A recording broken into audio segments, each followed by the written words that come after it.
Iginiit na walang problema sa kanyang kalusugan sa gitna ng mga espekulasyon sa social media na mayroon siyang seryosong karamdaman. Sa one-on-one interview ni Palace Press Officer Claire Castro sa Pangulo, sinabi niyang walang dapat ipag-alala sa kanyang kalagayan. Yan, Bumalik na aniya siya sa regular na pag-ehersisyo I'm back, at sabi niya, no? ibang mga gawain.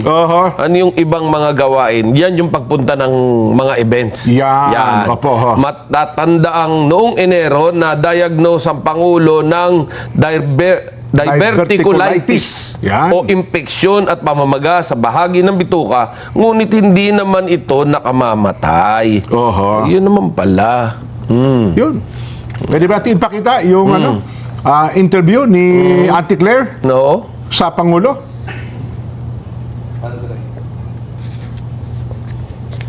Wala. Napagod yata si Ayan. Ate Claire. Ipe-play. Okay, sige, play natin. Play. Auntie Claire. Ate Claire. Ayan. Sir, kamusta po ang iyong kalusugan? Ganun pa rin. Yun na nga, I'm struggling kasi ayoko tumaba ulit. Nawala na yung taba ko, baka babalik.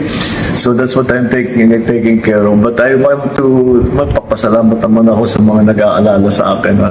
Huwag niyo pong masyadong siniseryoso. Alam mo naman ang social media, palabiro yan eh. At wala po tayong problema. I'm back to my regular exercise. I've been back to my regular routine for the last 3 months na ito na patuloy ng aking ginagawa. Watching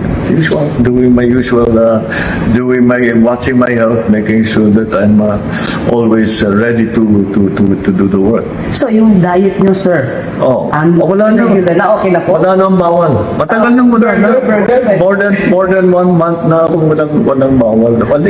Actually, wala naman talagang bawal. Marami lang suggestion na iwasan ko itong ganito, iwasan mo yung masyadong mantikain. Pero wala na yun. Hindi ko na masyadong iniisip na yun. Yeah. Ayun. Oh. No problem. I'm back. Wala na pong problema. At dahil ba dyan, bumaba ang presyo ng krudo? Ay, hindi. Iba Akala ko yan problema. Ang may yan problema sa atin, kasi binararatangan nila, Pangulo, may cancer niya. Oo, may cancer, stage 4, ganyan. Ako sa tingin ko, may cancer ang lipunan. Di ba? Mukhang hindi lang po stage 4 ang cancer ng bayan natin ngayon. Mukhang dying na talaga. Mukhang kung hindi kayang... Comatose na. Hindi ko alam kung paano natin isusurvive ito. Di ba? Yun po yata ang kinakailangan gamutin. Ang malalang sakit ng sambayan ng Pilipino. Ayan.